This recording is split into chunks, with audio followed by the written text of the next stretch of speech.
Boa tarde, muito boa tarde a todo mundo. Aí, muito obrigada, estava com um BG muito animado. Mais uma vez, obrigada, apesar de todo o caos, vocês estarem aqui para o nosso último dia da Semana Estado de Jornalismo Ambiental.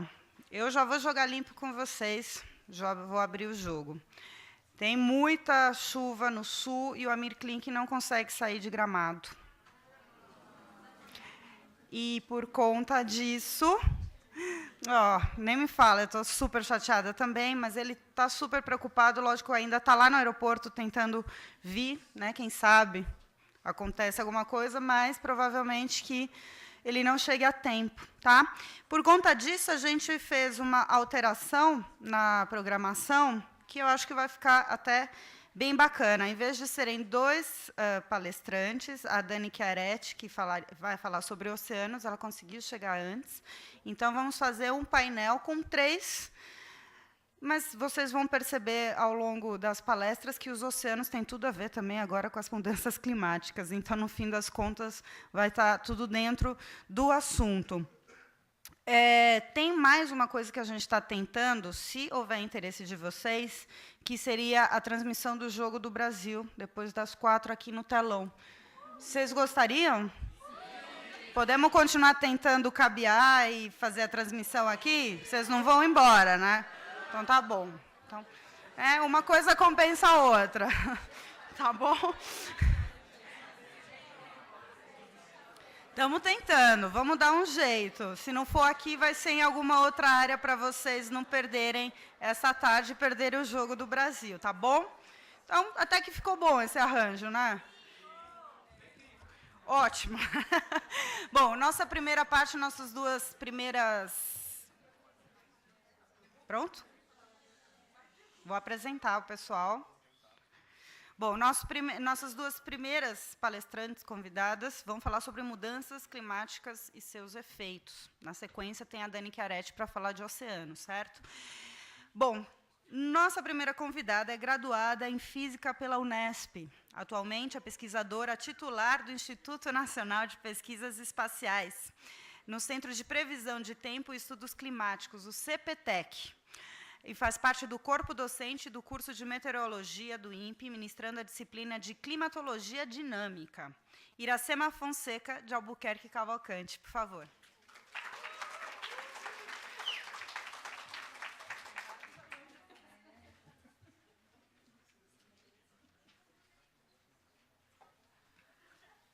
Bom, boa tarde a todos. Eu sei que vocês estão nessa semana do meio ambiente. E eu vou falar um pouco sobre os impactos de mudanças climáticas. E isso é relacionado, envolve fatores climáticos e não climáticos, né? E incluindo a interferência do homem no meio ambiente. Então, acho que vocês vão ver que existe uma ligação bem forte de mudanças climáticas com o ambiente.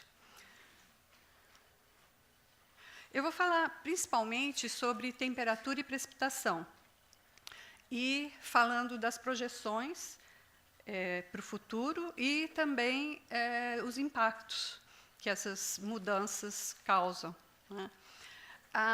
Eu vou usar principalmente duas fontes de resultados, que são os resultados do Grupo 1 do IPCC, do relatório número 5 do IPCC, que é um painel internacional de mudanças climáticas, e também um pouco sobre um projeto da FAPESP, que a gente está estudando mais especificamente sobre o estado de São Paulo, que é um projeto sobre impactos, vulnerabilidade e adaptação a mudanças climáticas.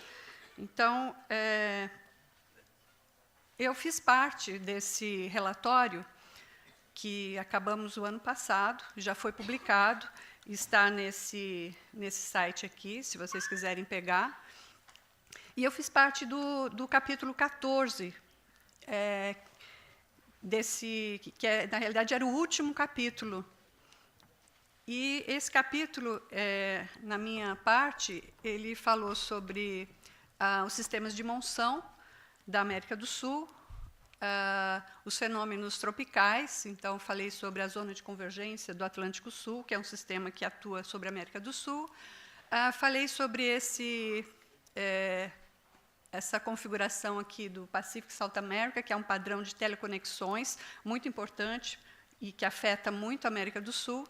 E também as mudanças do futuro, né, na parte da América Central e Caribe e na América do Sul, principalmente.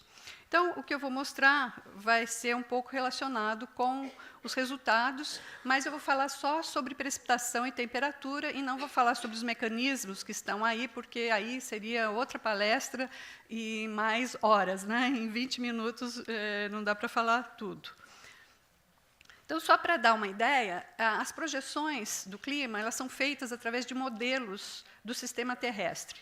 Então, no sistema terrestre, a gente tem uma série de interações entre atmosfera e oceano, atmosfera e solo, atmosfera e vegetação. E, então, nós temos que levar em conta em um modelo que o modelo é composto de várias equações, e essas equações elas têm que ter todos esses processos representados, e bem representados, né? Então, temos que representar as nuvens, e temos que representar também o aumento desses gases do efeito estufa que estão sendo provocados pela ação humana.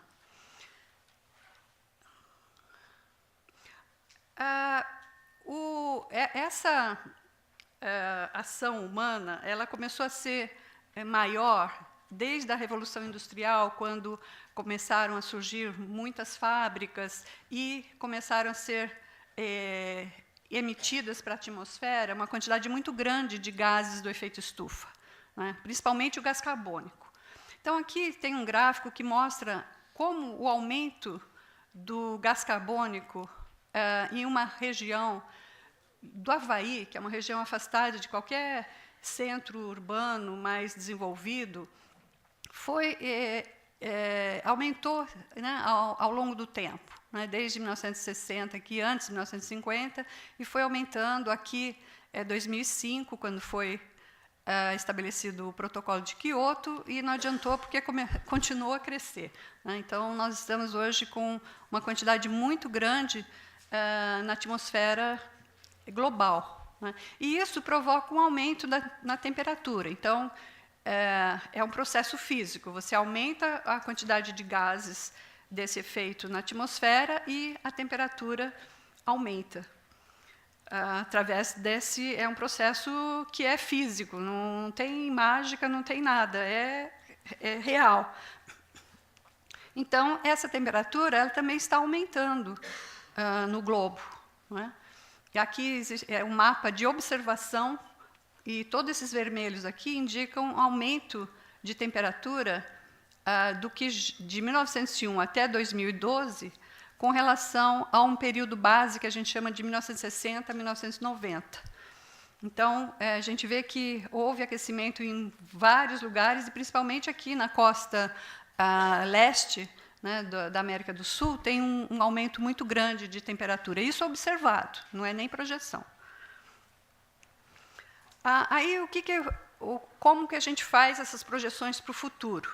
Não é? Então, a gente usa esses modelos do sistema terrestre e colocamos no modelo esses gases que são relacionados com esse aumento que tem sido observado, mas supondo alguns cenários. Então, foram considerados 4 cenários de mudança de gás carbônico ou dos outros gases do efeito estufa, que dariam certa quantidade de aumento de temperatura.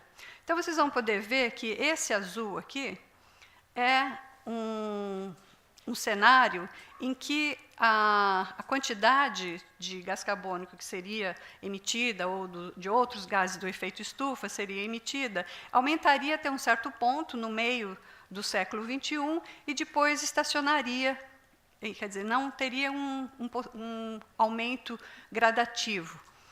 Mas, para conseguir isso, a redução das emissões teria que ser muito grande. Então, é um cenário assim bem... é o mínimo, né? Depois foram considerados mais 2 cenários intermediários, esses 2 aqui, onde a temperatura aumenta e se estabiliza depois de um certo tempo. E esse último aqui, ele é um cenário que a temperatura, o gás carbônico e os gases do efeito estufa continuam aumentando e continuam aumentando a temperatura. Então, esse aqui é o extremo superior e esse azul é o extremo inferior. Eu estou mostrando isso porque eu vou mostrar agora os mapas de temperatura e de chuva relacionados com esses cenários aqui. Então, aqui são mapas só para a América do Sul, e esse mapa vai representar a variação de temperatura entre 2 períodos. Então, o primeiro período é esse aqui, 1986 2005, e vejam que a gente não está nem pegando o período base, que seria 1960, 1990. A gente está pegando um período que é mais recente e que já teve um aquecimento nesse período. Então, esse período, que a gente chama de período presente, né, e esse período do futuro, das projeções futuras. Então, esse período menos esse é esse valor aqui em porcentagem. Então, a gente vê que esse aqui é aquele cenário mínimo e esse aqui é o extremo, né?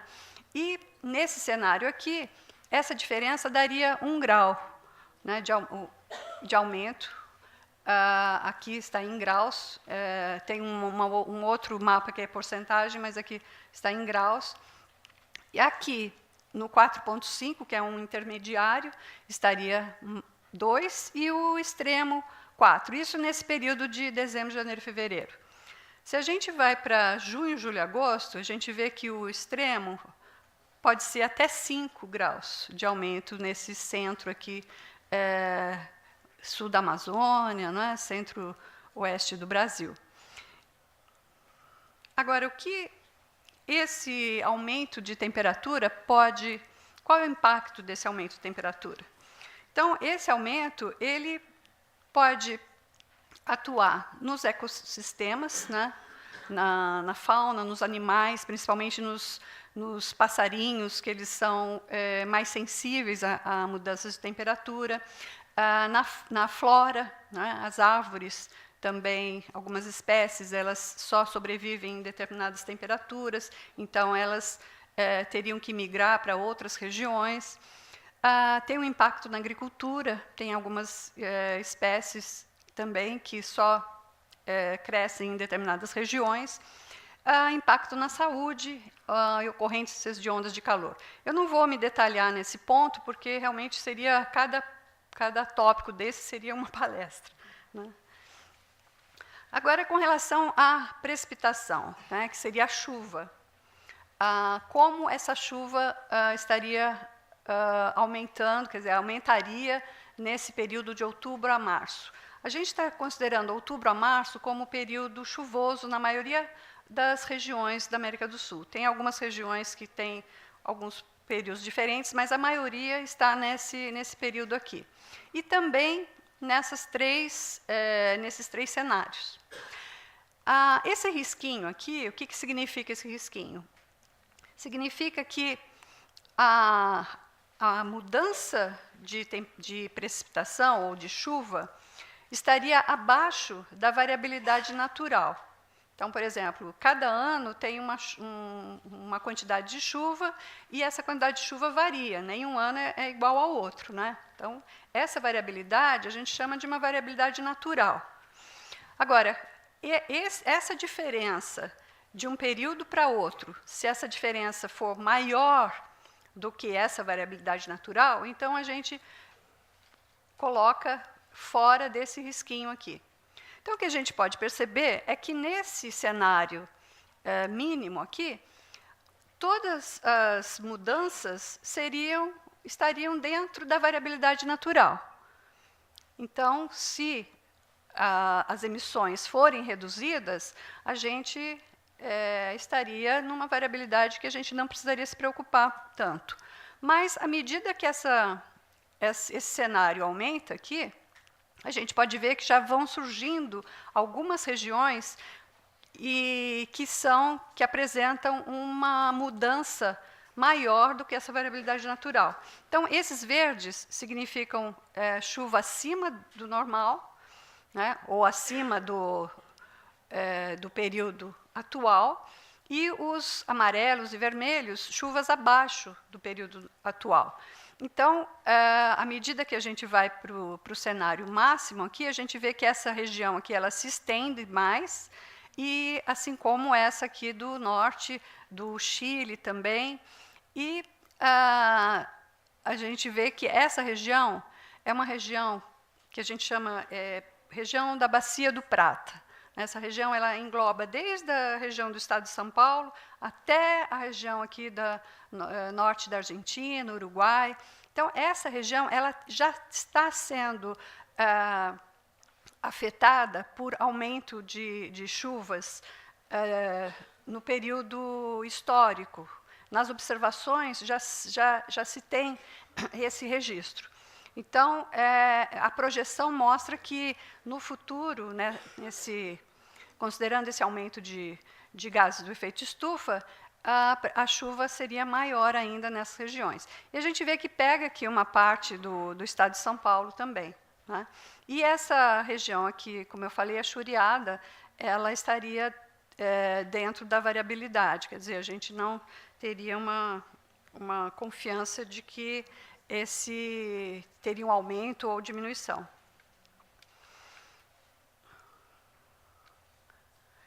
Nessa outra época, de abril a setembro, que a gente vai chamar de estação seca, a gente vê que a mesma coisa acontece, né? Nesse período aqui, a gente estaria dentro da variabilidade natural, mas conforme o cenário fosse sendo cada vez mais extremo, a gente já teria uma quantidade aqui até maior de chuvas nessa região, e daí aqui a região leste da Amazônia e nordeste já ficaria mais seca no futuro.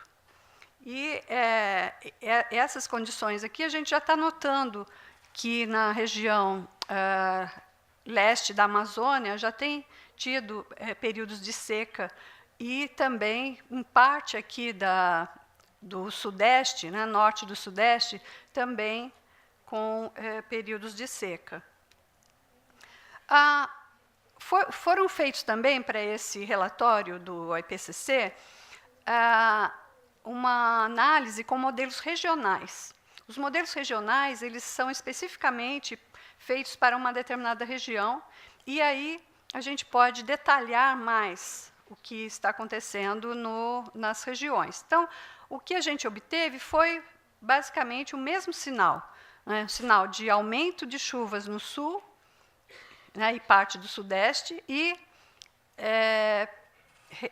redução de chuva na Amazônia e parte do nordeste aqui, e na estação seca, toda essa região aqui com chuvas abaixo do período atual.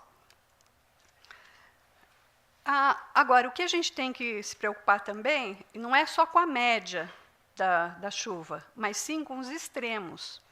Então, esses extremos, a gente vê que nesse extremo seco, desses dois períodos, toda essa região aqui ficaria mais seca do que é atualmente. Então, a gente vê também que parte do sudeste, né, e nordeste, e parte da Amazônia, está contida nessa área de extremos secos.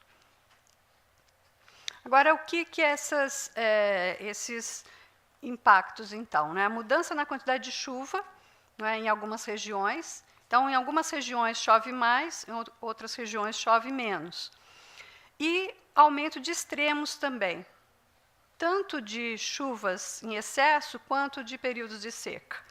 Isso foi feito com vários modelos do IPCC, e foi feito na área praticamente em toda a área de monção da América do Sul, que é mais a região tropical da América do Sul, mas inclui Sudeste, Centro-Oeste, Nordeste, uma parte do Nordeste, uma parte da Amazônia.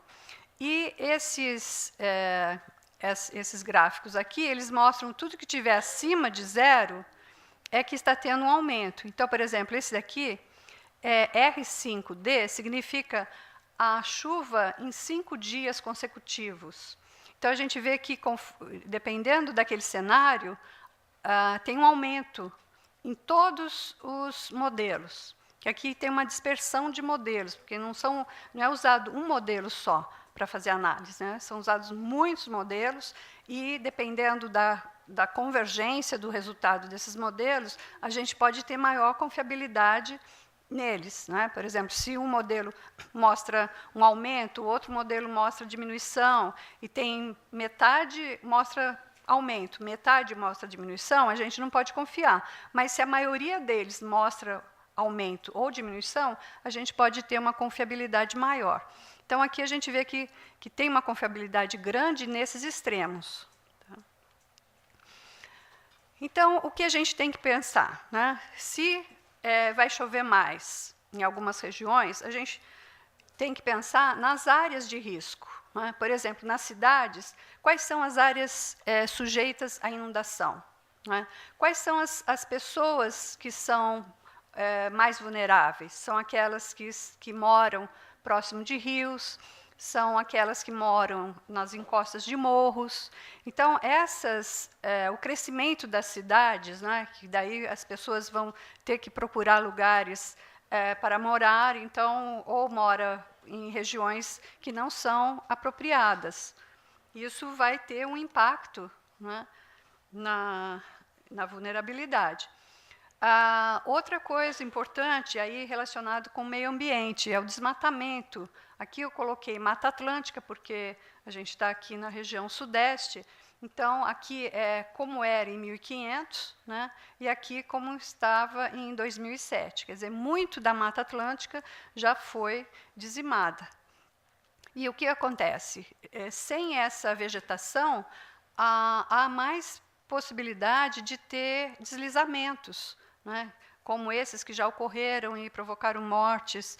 E olha só, aqui é uma área de risco, a pessoa mora numa região, numa área aqui, que está sujeita a desmoronar. Não é? Esse morro aqui é uma chuva que não precisa nem ser tão forte que vai desabar.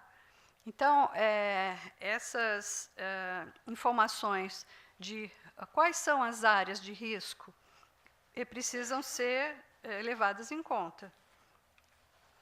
Agora, o aumento de extremos também, essas secas no sudeste, né, como a gente está sentindo agora essa redução de água no sistema Cantareira, né, que está bem seco. Então, isso também vai ter impacto na agricultura, tem impacto na geração de energia também. Não é? Então, por que acontece isso? Porque esses eventos de chuva, eles podem ser mais intensos em algumas regiões e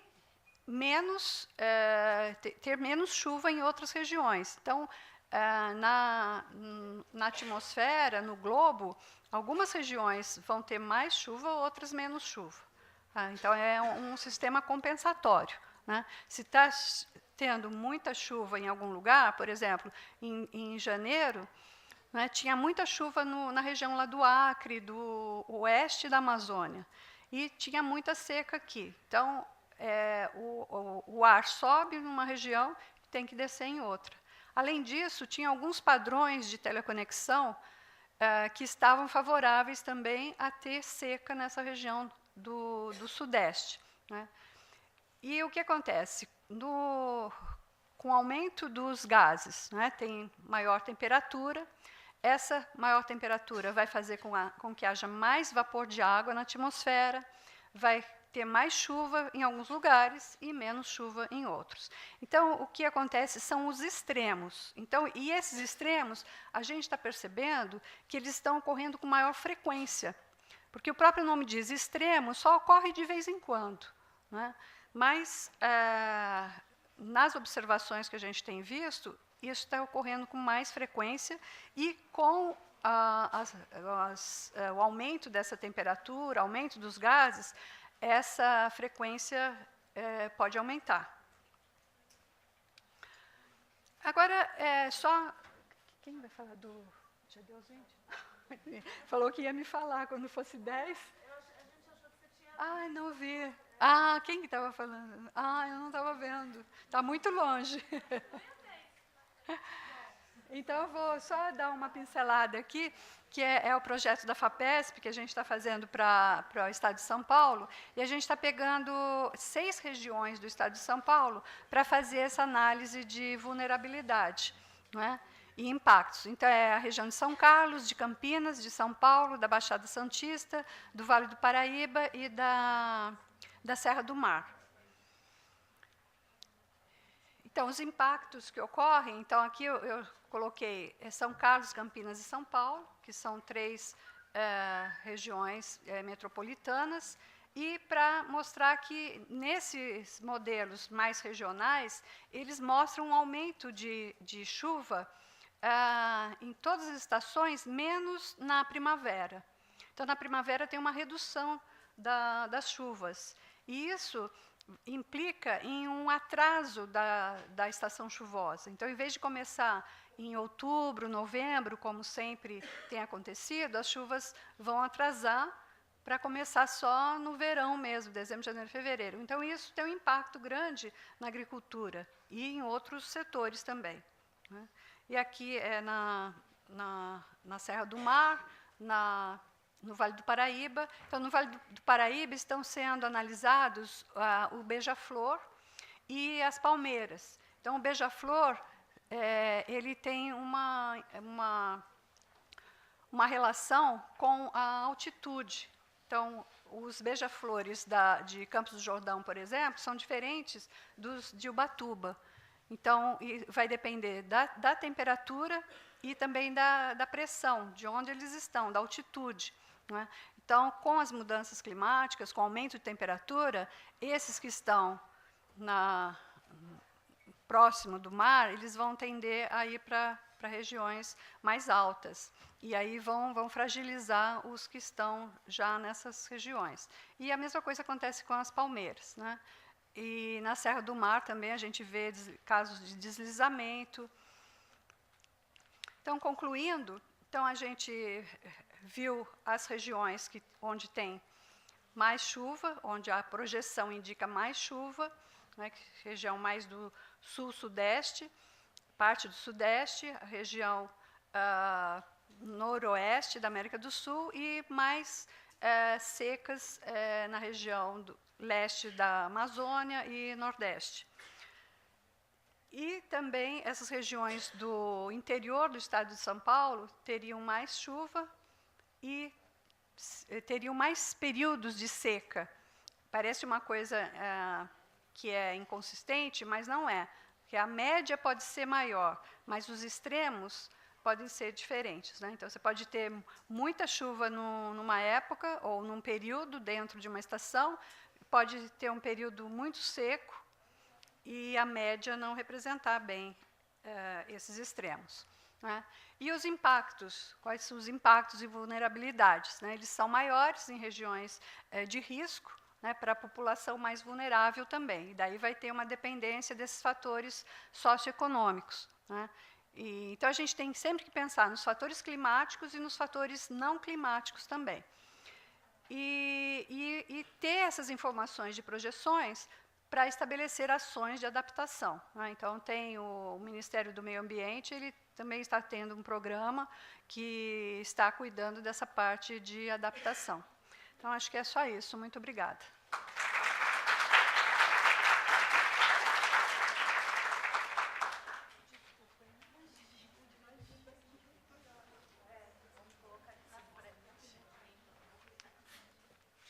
Tem que trazer aqui na frente agora.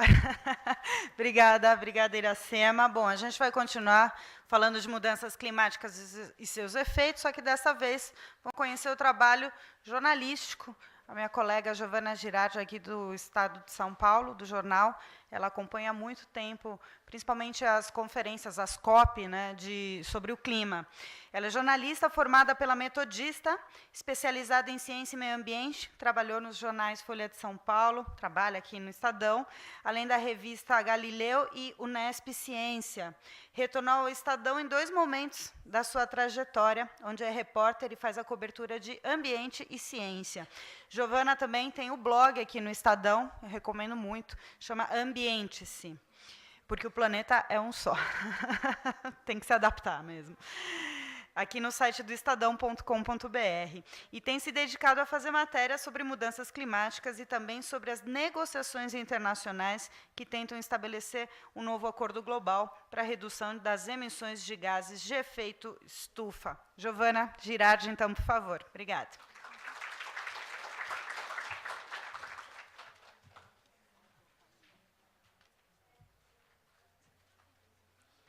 Olá, boa tarde.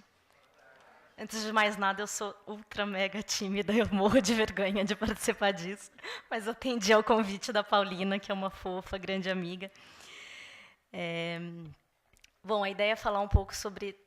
Achei super propício assim, que a professora Iracema tenha se apresentado antes de mim, porque dá bem o tom da dificuldade que é a nossa cobertura, né? Imagina tudo isso aqui que ela explicou, a gente tentar transformar em matéria, ter que transformar isso de um jeito que as pessoas consigam entender e não saiam correndo na outra direção. Mas o que eu queria começar falando... Onde está?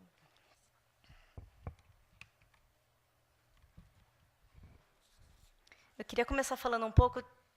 Eu imagino que vocês ouviram muitos jornalistas ambientais nessa semana, mas uma coisa que eu gosto de falar toda vez que me pedem para fazer alguma apresentação sobre jornalismo de ciência ou de ambiente, é que eu acho que é uma das coisas mais legais de cobrir essa área é que a gente está sempre aprendendo alguma coisa. Para fazer uma matéria sobre mudanças climáticas, você realmente tem que aprender um pouco do que o cientista está falando. E dificilmente a gente vai conseguir fazer isso só numa apresentação ou lendo um relatório que acabou de sair. Você realmente tem que se dedicar. Assim, eu acho que para cobrir essa área é importante ser especialista, realmente focar nela, porque você tem que entender o que você está falando. E é difícil, né, como vocês puderam ver bem aqui. Mas eu tinha um antigo chefe que costumava fazer uma brincadeira que eu acho que é bem interessante, que ele fala assim, eu tenho colegas que cobrem a prefeitura, nós cobrimos o universo. E eu acho que o jornalismo ambiental e de ciência é bem isso, assim, a gente tem a possibilidade de falar de todas as coisas. Então, acho que a gente fala, quando a gente está cobrindo ciência e ambiente, e desculpem ficar falando de ciência e ambiente, mas é que a minha formação é meio essa, assim, e eu acho que as duas coisas se juntam. Quando você junta ciência e ambiente, você está aprendendo e você está tentando reportar como o planeta funciona. Quais as implicações das interações entre os seres humanos e a biodiversidade, entre os seres humanos e o clima. Acho que isso que a gente está vendo aqui é, né, total reflexo das interações humanas, o que a gente fez, né, e está provocando as mudanças no clima, as interações dos humanos com os recursos naturais, e, inclusive, o que a gente faz com o ambiente urbano. Acho que falar de ambiente, e hoje isso é cada vez mais claro, não é falar da Amazônia lá longe, não é falar só do urso polar isolado, tadinho, numa plaquinha de gelo no meio do oceano derretido. Ambiente, acho que como a professora Iracema mostrou muito bem, é a falta d'água aqui em São Paulo. Ambiente são os deslizamentos de terra, são a questão da moradia popular, é a possibilidade de faltar alimento no futuro, impacta, sei lá, até o turismo, né, se a gente for pensar de uma maneira mais ampla. E eu acho que mudanças climáticas, que é o nosso tema aqui de hoje, não é um problema futuro. Claro que a gente tende a olhar os estudos e a gente vê... A professora focou bastante nas projeções futuras, mas tem uma série de coisas que a gente já está vendo hoje, né? Então, tem aumentos de temperatura...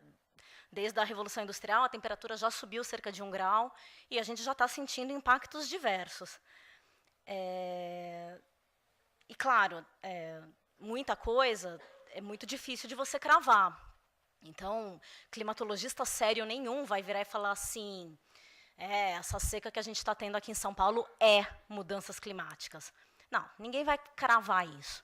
Mas o que quase todos eles vão dizer para você é: isso que a gente está vendo aqui em São Paulo agora é um exemplo muito bom do que vai ser cada vez mais frequente e num futuro muito próximo. Não é daqui só 100 anos. Daqui 10, daqui 20, quer dizer, enfim, as projeções aí são as mais diversas. Mas o ponto é, mudanças climáticas é uma coisa aqui, agora. E eu acho que o grande desafio agora é virar e falar assim, como é que a gente vai comunicar tudo isso? Né? Acho que eu já cubro essa área faz alguns anos e nos últimos eu tenho me concentrado bastante em mudanças climáticas. A gente teve, em 2007, foi minha primeira passagem aqui pelo Estadão, foi justamente quando saiu o 4º relatório desse painel que o professor Iracema estava apresentando, que é o IPCC, né, Painel Intergovernamental de Mudanças Climáticas.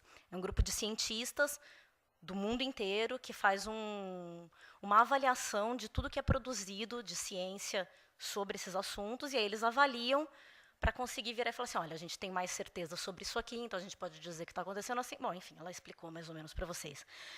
Mas o ponto é, em 2007, a gente teve o 4º relatório, e foi um momento muito interessante da cobertura jornalística ambiental, eu acho.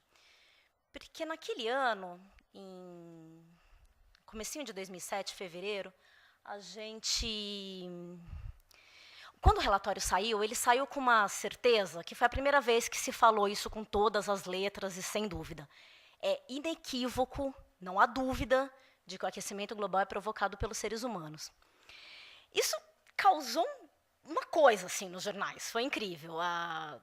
Eu gosto muito de mostrar isso, porque acho que foi a primeira vez que o Estadão deu ambiente assim na capa. Quer dizer, não só na capa, mas na manchete do jornal. O aquecimento global é irreversível. E assim, é bastante dramático, né? A gente vê essa capa, olha, ela ocupou metade da primeira página do jornal, tinha mais um caderno de 4 ou 6 páginas dentro, se eu não estou enganada. A gente mostra, né, a desgraça aqui, a natureza em fúria, a gente fala aqui de efeitos no Brasil, de como a sobrevivência será cada vez mais difícil. E não foi só o Estadão, foi também a Folha, foi também... o Valor já tinha em 2007? Já, claro, né? Também o Valor, também o Globo. E não só os jornais, acho que isso que foi uma coisa mais interessante, as TVs também. Eu me lembro perfeitamente assim, do Jornal Nacional, abrindo o Jornal Nacional com o relatório do IPCC. Isso é bastante bacana, assim, né, considerando que a gente está sempre com crises na política, crises de crime. Enfim, o ambiente chama atenção, é legal. Só que eu acho que isso teve um efeito... O IPCC ele é dividido em 3 partes. Uma primeira que mostra as evidências físicas do aquecimento global. Tem uma parte que fala mais dos impactos e vulnerabilidades e adaptação das diversas regiões. Então, é bem focado em como cada região pode ser afetada e como elas poderiam se adaptar ao que está por vir. E tem uma terceira parte que é a mitigação, que é o que você pode fazer para evitar o pior cenário. Então, como são 3 partes, foram 3 relatórios, né? E naquela época, em 2007, eles foram divulgados todos no mesmo ano. E aí foi manchete atrás de manchete, assim. Então, teve essa, que foi a primeira parte. Aí, depois, teve a segunda parte, escassez de água pode atingir 1 bilhão de pessoas, que era um impacto mais vida real, né? Não é só você virar e falar assim, a temperatura, a água, não sei o que lá. Não, como nós, seres humanos, vamos ser afetados. E a terceira parte, desculpem, eu não consegui encontrar, mas, enfim, eu imagino que também tenha sido a manchete do jornal. E eu acho que isso, ao mesmo tempo que foi muito legal, causou um certo esgotamento assim, no tema. Porque 2 anos depois do relatório do IPCC, a ciência está muito diretamente ligada ao que são as negociações. Porque o que isso aqui tudo mostra para a gente? A gente está indo para um caminho muito perigoso. A gente já está vivenciando, já está experimentando essas mudanças e a gente está indo para um cenário que pode ser realmente bastante catastrófico. E aí, o que isso tudo pode... O que a gente pode fazer com isso aqui? Bom, a gente, governos, né? Usar essa ciência e tomar alguma atitude. Então, para isso, existe, paralelamente ao IPCC, que é um painel de cientistas, existe também, no âmbito da ONU, uma reunião, uma convenção de países, né, de governantes, que tentam, então, ver o que eles vão fazer em relação às mudanças climáticas. Os dois grupos surgiram quase ao mesmo tempo. O IPCC primeiro, em 88, e a Convenção do Clima, em 92, quando teve a Rio 92, que acho que boa parte aqui pode ser que nem fosse nascida ainda. Mas, enfim, e aí esses governantes, eles tentam, então, usar esses dados. Ai, já? 10 minutos. Bom, rapidinho. Para tentar tomar uma atitude que seria qual? Vamos criar um acordo global, vamos todos, países juntos, todos têm de concordar com isso, a reduzir juntos as emissões de gases de efeito estufa.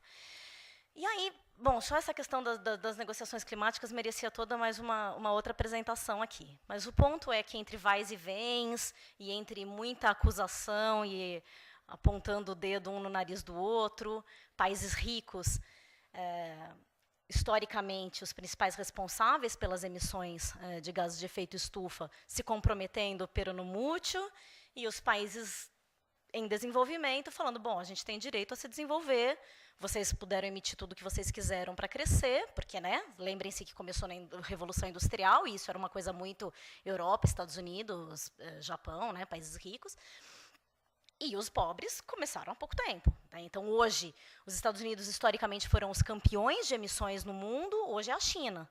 Só que a China vira e fala assim, legal, só que se você for medir a quantidade de emissões do país pelo número de habitantes, os Estados Unidos ainda são campeões, e não a China. Então, quer dizer, a China quer se desenvolver, o Brasil quer se desenvolver, a Índia quer se desenvolver, e eles estão caminhando aos poucos. Mas o que eu ia falar é que 2 anos depois disso aqui, teve uma das convenções, os países se reúnem todos os anos para decidir o que fazer. E eles andam super a passo de tartaruga, assim.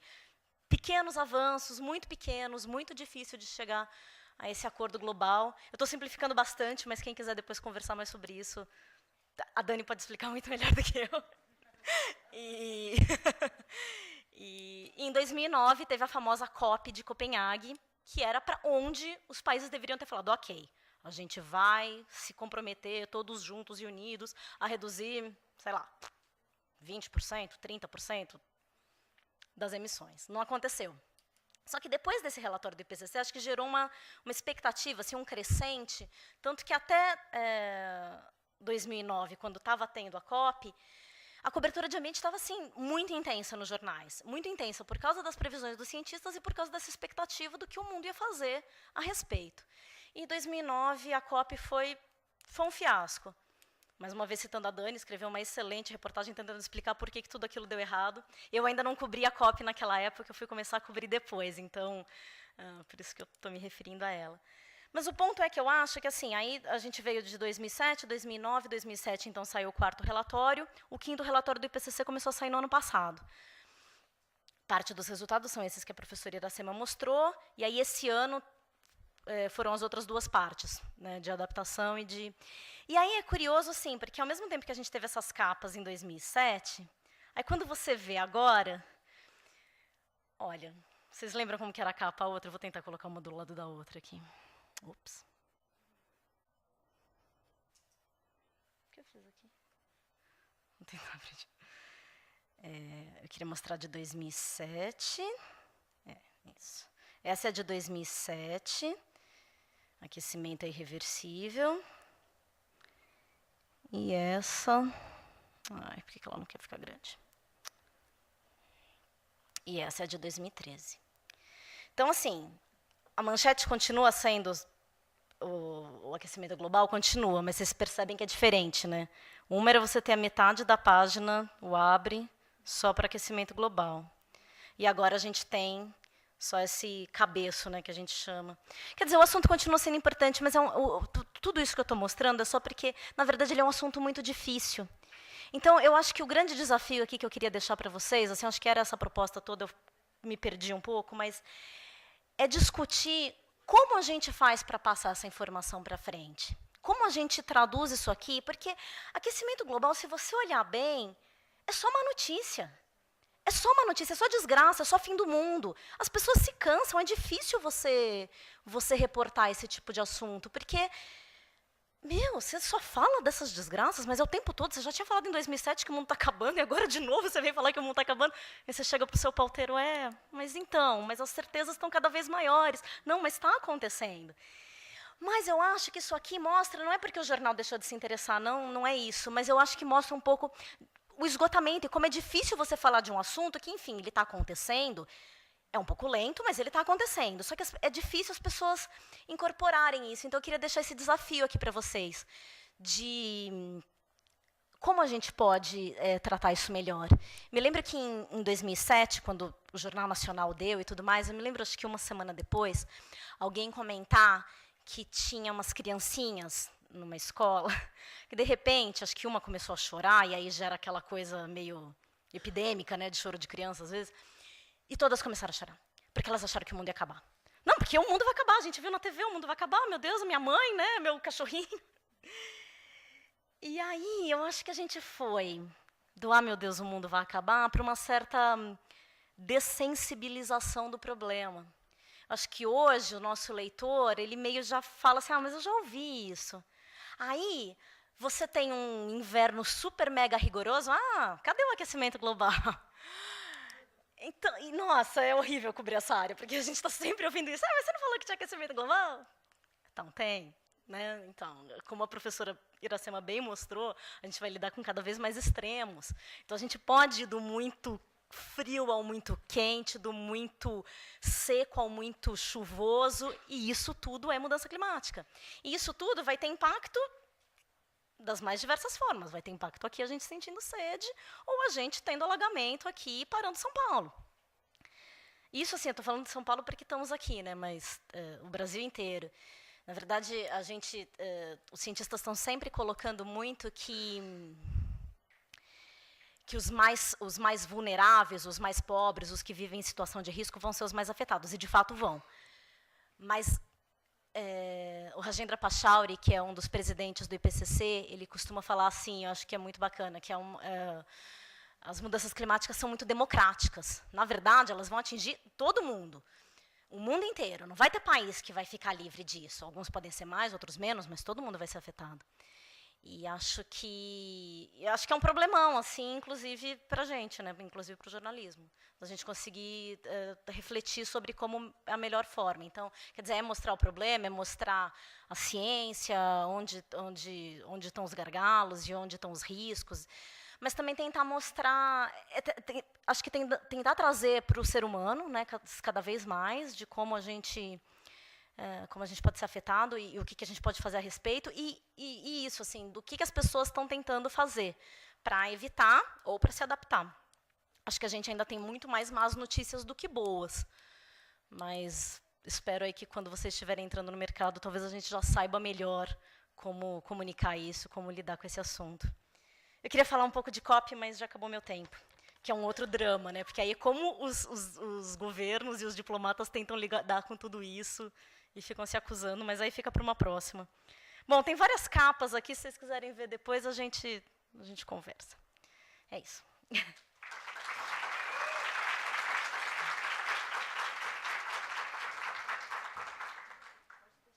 Você tira aqui? Sem problema. Obrigada, Giovana. Bom, acho que teve um momento em 2007, quando a gente falou, vencemos, todo mundo vai ouvir a gente, que legal, vamos ser levados a sério, né? Agora somos jornalistas de respeito.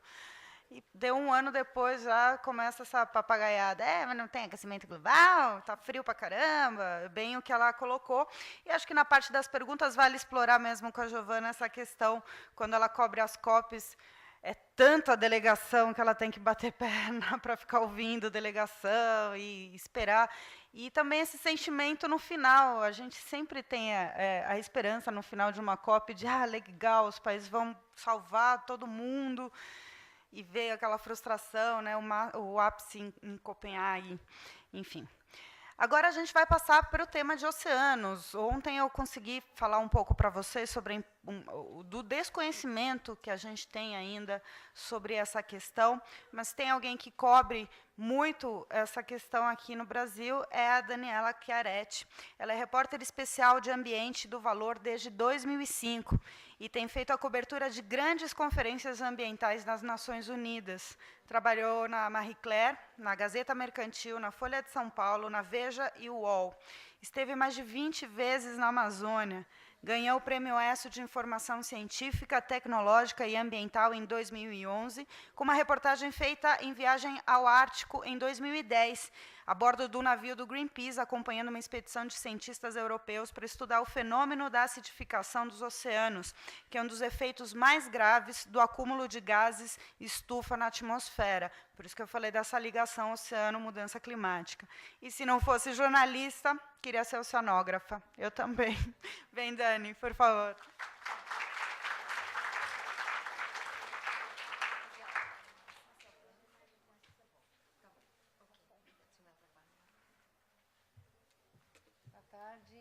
Boa tarde a vocês todos.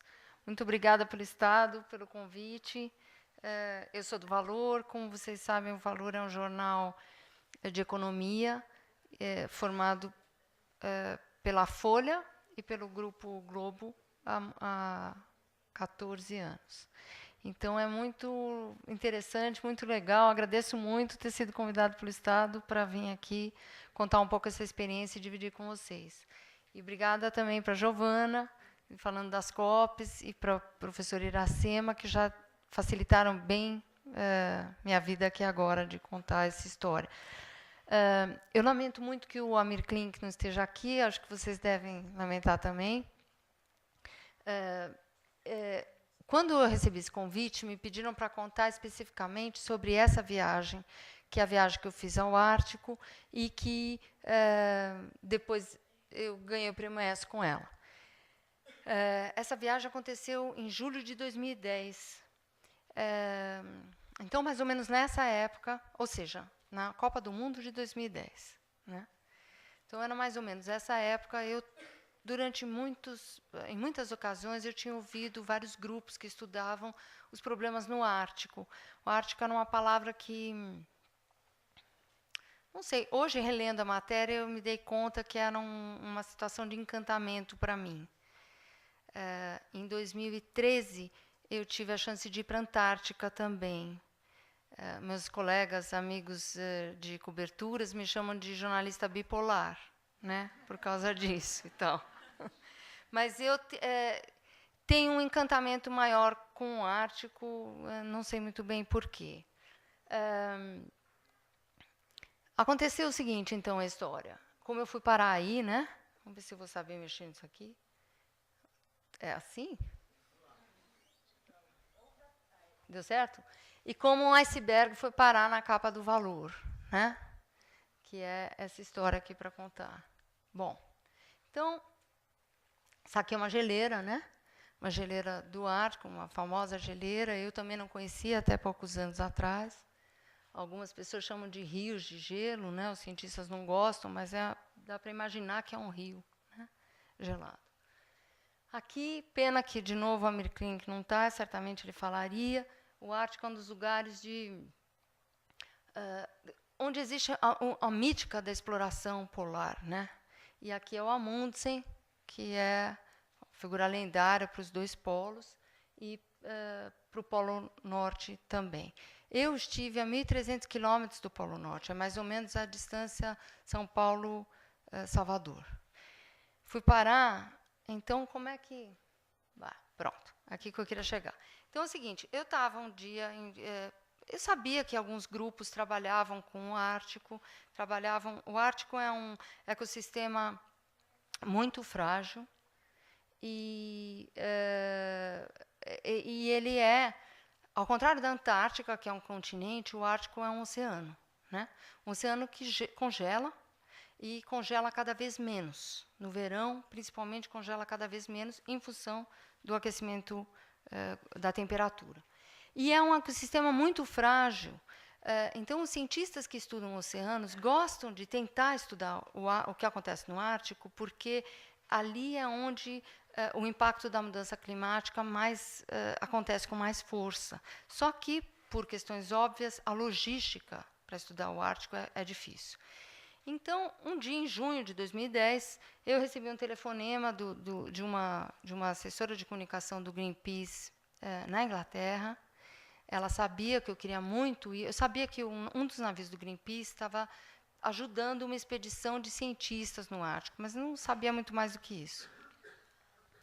Ela me ligou e disse, olha, uma pessoa se sentiu mal e teve que sair do navio. E a gente queria saber se você quer ir.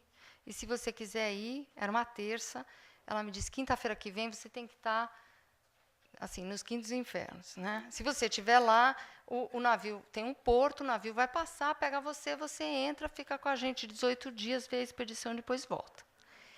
Eu dava pulos, né, dessa altura, e fui falar com os meus chefes, que olharam e falaram, Ártico é um jornal de economia, né?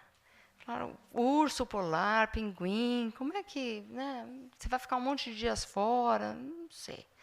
Ficaram muito em dúvida, alguns por questões óbvias. Faço aqui um elogio ao Valor, porque eles mudaram completamente de visão depois.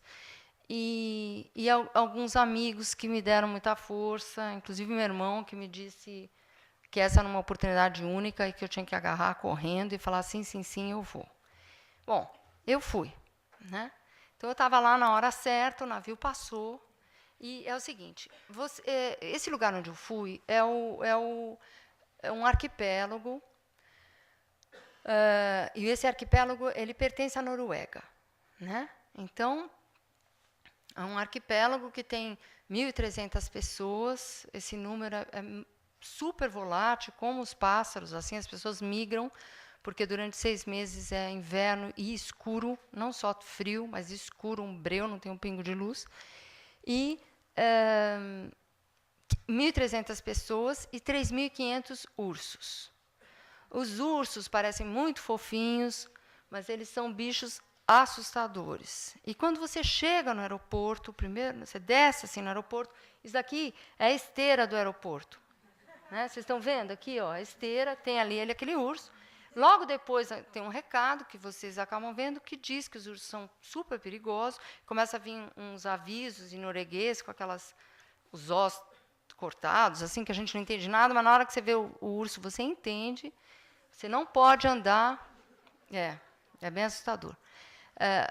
Você não pode andar fora desse pequeno vilarejo, não pode se afastar, né? Os ursos, às vezes, descem.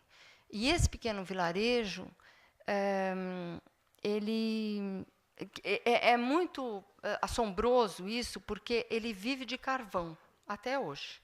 Então, um dos piores motivos um dos piores vetores, né, que causam a mudança do clima são os combustíveis fósseis, vocês sabem, um deles é o carvão.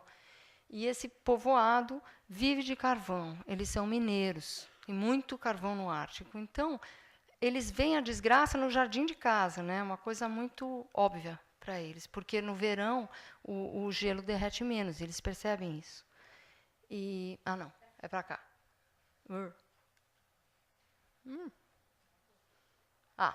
Então, eu fui parar nesse lugar aí.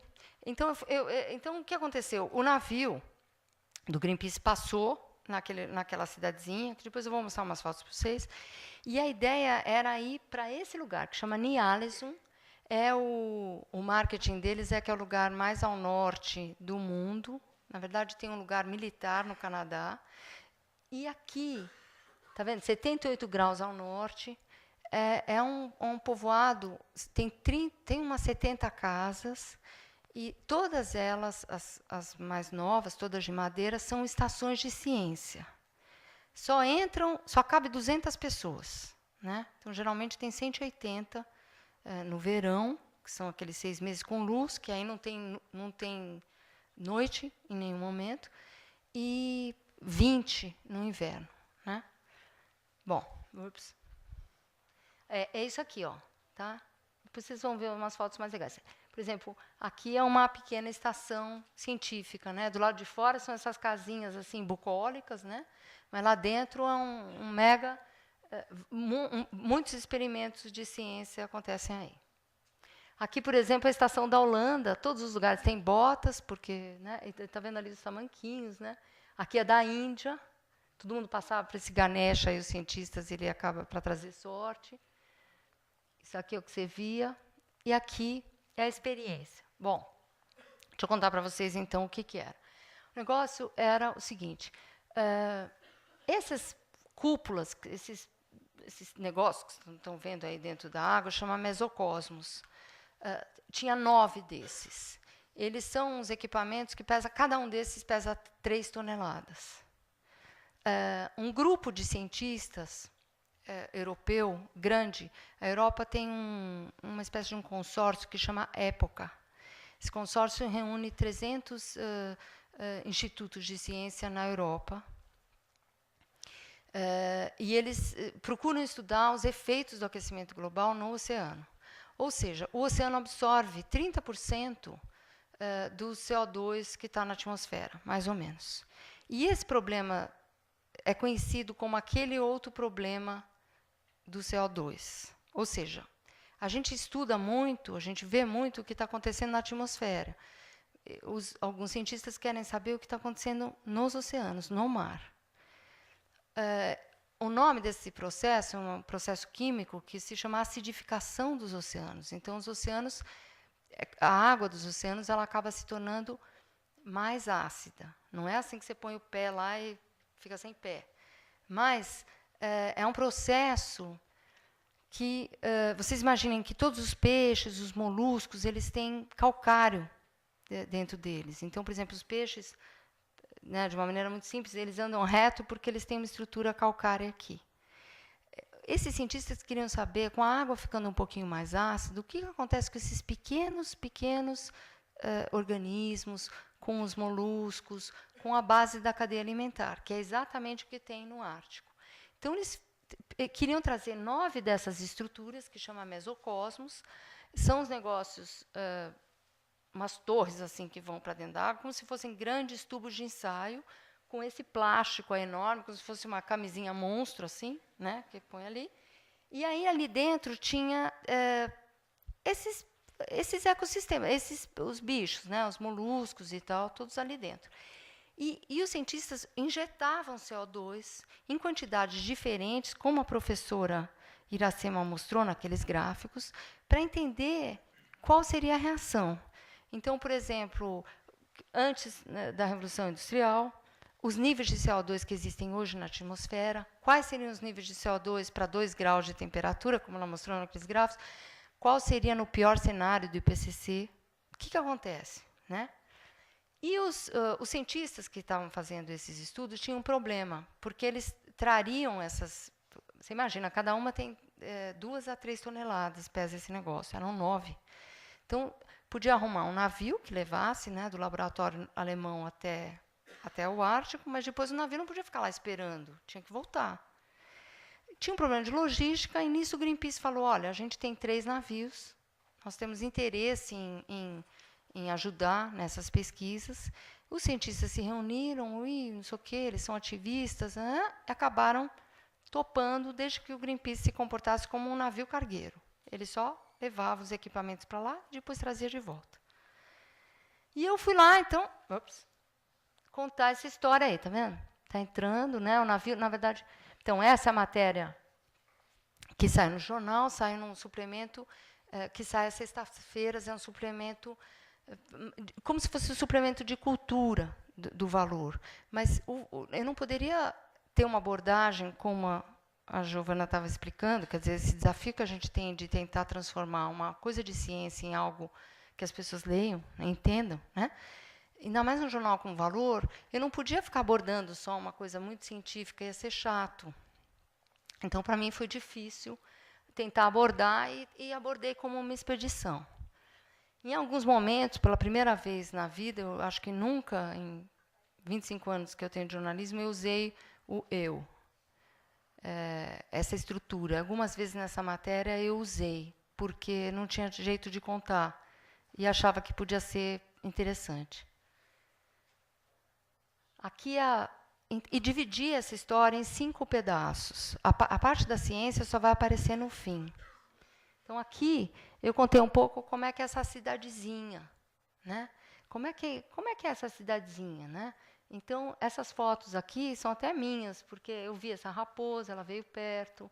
Isso daqui, ó, esse portal aqui, que parece um portal do universo e tal, era o hotel que eu fiquei, que era muito engraçado. Tem uma universidade que estuda os efeitos do CO2, tem 320 estudantes. Ali, ó, não sei se dá para vocês verem, mas é uma foto de um mineiro, né? Bem no centro do povoado. Esse não é o povoado dos cientistas, tá? Aquele que tinha o urso, aquele que é um pouquinho maior. Aqui, ó, é o arquipélago, né? Parece um triângulo de chantilly. Aqui, né, ali eu contava um pouquinho, fiz uma retranca contando um pouco essa parte do urso, porque você chega, eles falam assim, se você sair dos limites ali, você tem que andar armado. Imagina. E aí, na hora que você encontrar um urso, você tem que mirar, não pode ser na cabeça, porque se você, imagina, né? Na cabeça, os ossos dele aqui do crânio são tão fortes que não mata o urso. Eu, tudo que queria era não encontrar um urso assim, cara a cara. Ele corre 30 km/h, de pé, ele fica do tamanho de um elefante. Então, ele só é fofinho de longe, né? Olha, não sei se dá para ver, mas ali tem uma pele, assim, e tem 2 homens, para vocês verem o tamanho. E vivem acontecendo desastres. Embora os ursos não gostem de carne humana, eles estão ficando sem comida. A comida deles é foca. Como o gelo está derretendo, eles acabam baixando para a cidade. É, meio trágico. Hã? Ah, é verdade. É verdade. Eu, no último dia que eu fiquei, quando você fica muitos dias sem ver escuro, eu só vi escuro uma vez. Na cidadezinha lá dos cientistas, uma das casas, eles vedam bem vedado, deixam todas as botas do lado de fora e viram o bar do sábado à noite. Então, eu entrei, fiquei até zonza, porque era escuro. O efeito que teve em mim, ficar 18 dias sem escuro nenhum, é que eu dormia muito pouco e o que eu dormia estava bom. Me dá muita energia. Só que, no último dia, antes de eu vir embora, eu escorreguei.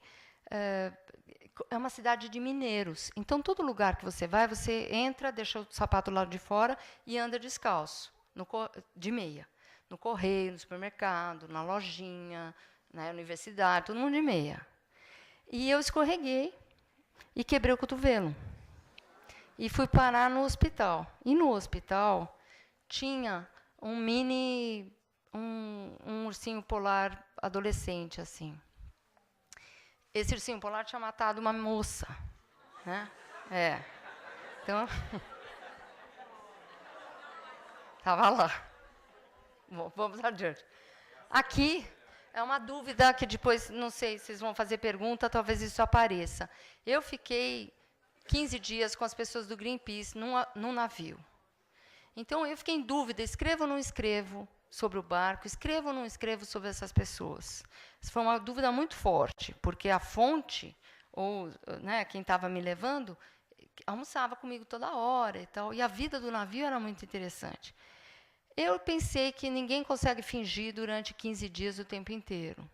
Então, eu falei, não tem por que não escrever umas páginas sobre quem é o capitão e tudo. Daí, eu escrevi.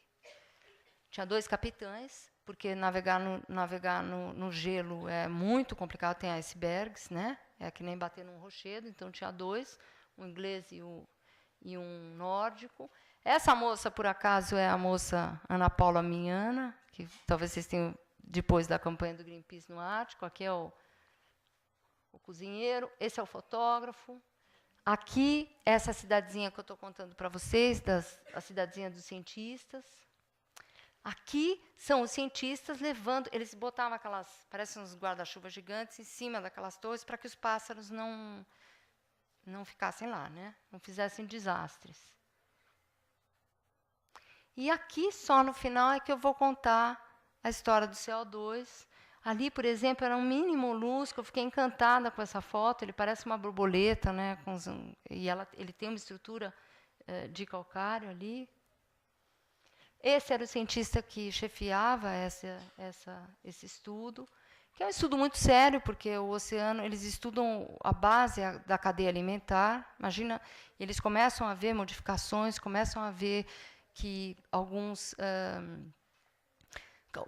micro-organismos não conseguem se reproduzir como antes, outros estão com problemas, com defeitos. É bem grave, é bem assustador.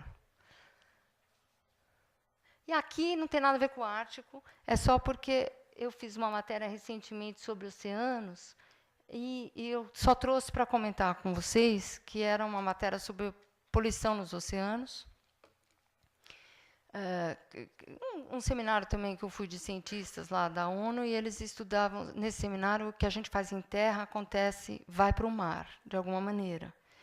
Então, tinha 3 vertentes: esgoto, plásticos, uso de plásticos excessivo, e nutrientes, que são os defensivos agrícolas que a gente usa na agricultura e tal, que também vão para o rio também.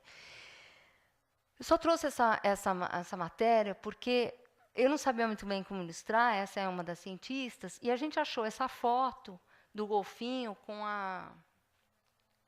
o plástico em cima, que ficou uma discussão enorme no jornal, isso é montado, isso não é montado, não sei o quê. A gente comprou de uma agência e não tinha a legenda, a gente não sabia o que era. No fim, resolvi usar, porque essa foto falava exatamente o que a matéria escrevia embaixo. E eu trouxe, porque essa matéria, naquele dia, foi a matéria mais replicada e a mais lida do jornal. E era um dia de reunião de Copom, de juros. Então, eu não sei se brasileiro adora mar, né? Acho que pode ser uma coisa forte. A foto era muito forte, o título era um título forte, mas, de qualquer maneira, então, recomendo muito que vocês, se algum dia quiserem escrever sobre isso, acho que oceanos é um foco de estudo e de pesquisa que vai acontecer com muita força no futuro, inclusive com as discussões de pré-sal e tudo. Muito obrigada.